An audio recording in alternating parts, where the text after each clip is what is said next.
Bango ah. Grabe.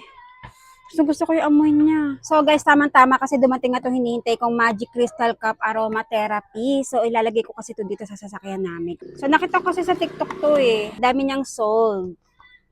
And then ang bango nga daw. Wow, ganda niya guys. Wow, ganda oh. So, parang umano yung amoy niya. Kailangan natin tanggalin tong nasa takip. Ito. Yan. Ang bango guys. Yung laman niya guys, ayan, gel, tapos color white. Bali, ang may kulay lang sa kanya is itong pinaka lalagyan niya. Ang bango niya guys, may floral siya. Hindi siya masakit sa ilong, hindi siya matapang. Nakaka-relax yung amoy niya. Pwede itong gamitin kahit sa loob ng bahay, sa CR, sa kwarto, sa aircon. Ganda itong gamitin guys, parang matagal siya maubos. Ayun, ilalagay ko na lang yung link sa yellow basket kapag gusto nyo din. Check out nyo na yan.